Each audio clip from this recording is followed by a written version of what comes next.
Hi ಎಲ್ಲರಿಗೂ welcome back to my YouTube channel. ಎಲ್ಲರೂ ಹೇಗಿದ್ದೀರಾ? ಎಲ್ಲರೂ ಚೆನ್ನಾಗಿದ್ದೀರಾ ಅಂದ್ಕೊಂಡಿದ್ದೀನಿ. ನಾನು ಕೂಡ ತುಂಬ ಚೆನ್ನಾಗಿದ್ದೀನಿ. ಇವತ್ತು ವಿಡಿಯೋ ಮಾಡೋಕ್ಕೆ ಏನು ಕಾರಣ ಅಂದರೆ ನ್ಯೂ ಬಾರ್ನ್ ಬೇಬಿ ಶೂಟ್ ಮಾಡ್ತಾಯಿದ್ದೀನಿ. ಮನೆಯಲ್ಲೇ ಇರುವ ಕಾಳುಗಳನ್ನು ಬಳಸಿಕೊಂಡು ಹೇಗೆ ರೆಡಿ ಮಾಡ್ಬೋದು ಅಂತ ತೋರಿಸ್ತೀನಿ. ಫಸ್ಟು ಅಕ್ಕಿ ತೊಗೊಂಡಿದ್ದೀನಿ, ಮತ್ತು ಬೇಳೆ ತೊಗೊಂಡಿದ್ದೀನಿ, ಮತ್ತು ಹೆಸರು ಕಾಳು ಅಂತೀವಲ್ಲ ಅದು ತೊಗೊಂಡಿದ್ದೀನಿ, ಮತ್ತು ರಂಗೋಲಿ ಪುಡಿ ತೊಗೊಂಡಿದ್ದೀನಿ, ಇಲ್ಲ ಉಪ್ಪು ತೊಗೋಬೋದು, ಮತ್ತು ಕಡಲೆ ಬೀಜ ತೊಗೊಂಡಿದ್ದೀನಿ. ನೋಡಿ ಈ ಥರ ಪ್ಲೇನಾಗಿರೋ ಅಂಥ ಬಟ್ಟೆ ತೊಗೊಂಡಿದ್ದೀನಿ. ನೋಡಿ ನಾನು ಈ ಕಲರ್ ತೊಗೊಂಡಿದ್ದೀನಿ, ಪರ್ಪಲ್ ಕಲರ್ ತೊಗೊಂಡಿದ್ದೀನಿ. ನೀವು ಯಾವ ಕಲರ್ ಬೇಕಾದರೂ ತೊಗೋಬೋದು. ಬ್ಲ್ಯಾಕ್ ತೊಗೊಂಡ್ರು ಚೆನ್ನಾಗಿ ಕಾಣಿಸುತ್ತೆ. ಇವಾಗ ಫಸ್ಟು ಅಕ್ಕಿ ಹಾಕ್ತಾಯಿದ್ದೀನಿ. ಅಕ್ಕಿಯಿಂದ ಹೇಗೆ ಡೆಕೋರೇಟ್ ಮಾಡೋದಂತ ತೋರಿಸ್ತೀನಿ. ನೋಡಿ ಒಂಥರ ಮೋಡ ಟೈಪಲ್ಲಿ ಮಾಡ್ತಾಯಿದ್ದೀನಿ. ಮೋಡ ಮಳೆ ಬಂದಾಗ ಯಾವ ಥರ ಆಗಿರುತ್ತೆ ಆ ಥರ ಮೋಡ ಟೈಪಲ್ಲಿ ಮಾಡ್ತಾಯಿದ್ದೀನಿ. ನೋಡಿ ಜಾಸ್ತಿ ಹಾಕೊಳ್ಳಿ ಅಕ್ಕಿ, ಬಟ್ಟೆ ಎಲ್ಲ ಕಾಣಿಸ್ಬಾರ್ದು. ಆ ಥರ ಅಕ್ಕಿನ ಚೆನ್ನಾಗಿ ದಪ್ಪವಾಗಿ ಹಾಕ್ಕೋಬೇಕು. ನೋಡಿ ಈ ಥರ ರೆಡಿ ಮಾಡಿ ಮನೇಲಿರೋ ಮಕ್ಕಳನ್ನೆಲ್ಲ ಫೋಟೋ ತೆಗ್ಸೋದ್ರಿಂದ ನಮಗೂ ಕೂಡ ಖುಷಿಯಾಗುತ್ತೆ. ನಿಮ್ಮ ಮನೆಯಲ್ಲೂ ಮಕ್ಕಳಿದ್ರೆ ಈ ಥರ ಡೆಕೋರೇಟ್ ಮಾಡಿ ಚೆನ್ನಾಗಿ ಫೋಟೋ ತೆಗೆಸಿ, ಚೆನ್ನಾಗಾಗುತ್ತೆ. ನಿಮಗೂ ಒಂದು ಖುಷಿ ಅನಿಸುತ್ತೆ ನಾವು ಮಾಡಿದ್ದು ಅಂಥೇಳಿ. ಈ ಥರ ಟ್ರೈ ಮಾಡಿ ನೀವು. ನೋಡಿ ಇವಾಗ ನಾನು 3 ಮಾಡಿದ್ದೀನಿ. ಆ ಥರ ಒಂದು ದೊಡ್ಡದು, ಒಂದು ಚಿಕ್ಕದು, ಇನ್ನು ಒಂದು ಪುಟ್ಟದಾಗಿ ಮಾಡಿದ್ದೀನಿ. ಇವಾಗ ಹೆಸರು ಕಾಳು ತೊಗೊಂಡಿದ್ದೀನಿ ಅಂಬ್ರೆಲಾ ಟೈಪ್ ಮಾಡೋದಕ್ಕೆ. ಫಸ್ಟು ಮಧ್ಯ ಹೆಸರು ಕಾಳು ಹಾಕ್ಕೊಳ್ಳೋಣ.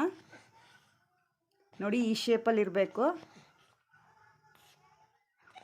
ನಿಮಗೇನಾದರೂ ಹಾಕೊಳಕ್ಕೆ ಬರಲಿಲ್ಲ ಅಂದರೆ ಫಸ್ಟೇ ಚಾಪಿಸ್ ತೊಗೊಂಡು ಬರ್ಕೋಬಿಡಿ ಆ ಬಟ್ಟೆಗೆ, ಆಮೇಲೆ ಚೆನ್ನಾಗಿ ಬರುತ್ತೆ. ಇವಾಗ ಬೇಳೆ ತೊಗೊಂಡಿದ್ದೀನಿ.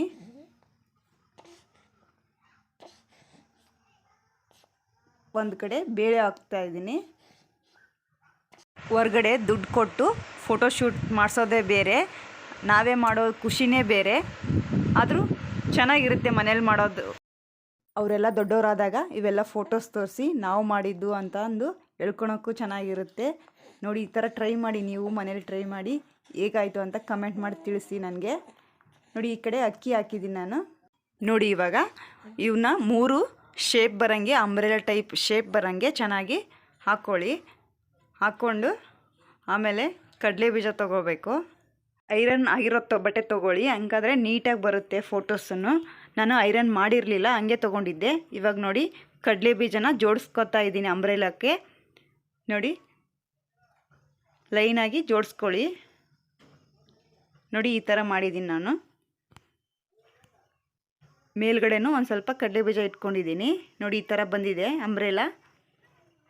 ನೋಡಿ ಇವಾಗ ನಮ್ಮ ಪಾಪುಗೆ 4 ಮಂತು, ಅದಕ್ಕೋಸ್ಕರ ನಾನು 4 ಬರಿತಾ ಇದ್ದೀನಿ. ಬೇಳೆ ತೊಗೊಂಡು ಬರಿತಾ ಇದ್ದೀನಿ. ನೀವು ಬೇರೆ ಅದರಲ್ಲಿ ಕಾಳಲ್ಲಿ ಬರಿತೀವಿ ಅಂದರೂ ಓಕೆ, ಇಲ್ಲ ಅದರಲ್ಲೇ ಬರಿತೀವಿ ಅಂದ್ರೂ ಚೆನ್ನಾಗಿರುತ್ತೆ. ನೋಡಿ ಈ ಥರ ನೀಟಾಗಿ ಬರ್ಕೋಬೇಕು. ನೋಡಿ ಯಾವ ಥರ ಆಗ್ತಾಯಿದೆ ಅಂತಂದು ನೀಟಾಗಿ ಮಾಡ್ಕೊಂಡಿದ್ದೀನಿ. ಇವಾಗ ನೋಡಿ ರಂಗೋಲಿ ಪುಡಿಲೇ ಮಳೆ ಹನಿ ಥರ ಅವನ್ನ ಹಾಕ್ಕೊಂಡಿದ್ದೀನಿ. ಈ ಥರ ಶೇಡ್ ಮಾಡಿಕೊಂಡು ನೀಟಾಗಿ ಕಾಣಿಸುತ್ತೆ. ತುಂಬ ಚೆನ್ನಾಗಿ ಬಂದಿದೆ ಫೋಟೋಸ್ ಎಲ್ಲ. ನನಗಂತೂ ತುಂಬ ಚೆನ್ನಾಗಿ ಅನ್ನಿಸ್ತು. ನಿಮ್ಗೆ ಹೇಗೆ ಅನ್ನಿಸ್ತು ಅಂತಂದು ಫೋಟೋಸ್ ಎಲ್ಲ ಹಾಕ್ತೀನಿ ಹಿಂದ್ಗಡೆ, ನೋಡ್ಕೊಳ್ಳಿ. ನೋಡಿ 2 ಬಿಸ್ಕೆಟ್ ಇಟ್ಟು ಈ ಥರ ಸ್ಮೈಲ್ ಮಾಡ್ಕೊಂಡಂಗೆ ಮಾಡ್ಕೊಂಡಿದ್ದೀನಿ. ಬಿಸ್ಕೆಟ್ ಇಲ್ಲ ಅಂದ್ರೂ ಈ ಥರ ಕೈಯಲ್ಲಿ ಈ ಥರ ಮಾಡಿಕೊಂಡ್ರೆ ನೀಟಾಗಿ ಕಾಣಿಸುತ್ತೆ, ತುಂಬ ಚೆನ್ನಾಗೂ ಅನಿಸುತ್ತೆ. ನೋಡಿ ಇವಾಗ ನಮ್ಮ ಪಾಪುನು ಎದ್ದಿದ್ದಾನೆ. ಇವಾಗ ಅವನಿಗೆ ಡ್ರೆಸ್ಸನ್ನು ಹಾಕಾಯಿತು.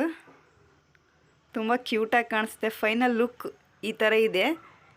ಹೇಗೆ ಅನ್ನಿಸ್ತಿದೆ ಅಂತಂದು ಕಮೆಂಟ್ ಮಾಡಿ ತಿಳಿಸಿ. ತುಂಬ ಚೆನ್ನಾಗಿ ಬಂದಿದೆ ಅಂತ ನಾನು ಅಂದ್ಕೊಂಡಿದ್ದೀನಿ. ನಿಮಗೆ ಹೇಗೆ ಅನಿಸಿದೆ ಅಂತಂದು ಹೇಳಿ ಕಮೆಂಟ್ ಮಾಡಿ ತಿಳಿಸಿ. ನೋಡಿ ತುಂಬ ಚೆನ್ನಾಗಿ ಬಂದಿದೆ ಫೋಟೋಸ್ ಎಲ್ಲ. ನೋಡಿ ಈ ಥರ ಅಂಬ್ರೆಲಾ ಮಳೆ ಬರೋ ಥರ ಎಲ್ಲ ತುಂಬ ಚೆನ್ನಾಗಿ ಬಂದಿದೆ. ನೋಡಿ ತುಂಬ ಚೆನ್ನಾಗಿದೆ ಅಂತಂದು ಅವ್ರ ಅಕ್ಕನೂ ಕೂಡ ಅವನ ಜೊತೆ ಒಂದೆರಡು ಫೋಟೋನು ತೆಗೆಸ್ಕೊಂಡ್ಳು. ನೋಡಿ ಫೋಟೋಸ್ಗಳು ಹೇಗೆ ಬಂದಿದೆ ಅಂತ. ತುಂಬ ಚೆನ್ನಾಗಿ ಬಂದಿದೆ ಫೋಟೋಸು. ನಿಮ್ಗೆ ಇಷ್ಟ ಆಗಿದ್ದರೆ ಪ್ಲೀಸ್ ಸಬ್ಸ್ಕ್ರೈಬ್ ಮಾಡಿಕೊಂಡು ವೀಡಿಯೋಸ್ಗಳನ್ನ ನೋಡಿ. ನೋಡಿದವ್ರಿಗೆಲ್ಲರಿಗೂ ಧನ್ಯವಾದಗಳು. ತುಂಬ ಚೆನ್ನಾಗಿ ಬಂದಿದೆ. ನೀವು ಟ್ರೈ ಮಾಡಿ ಮನೆಯಲ್ಲಿ.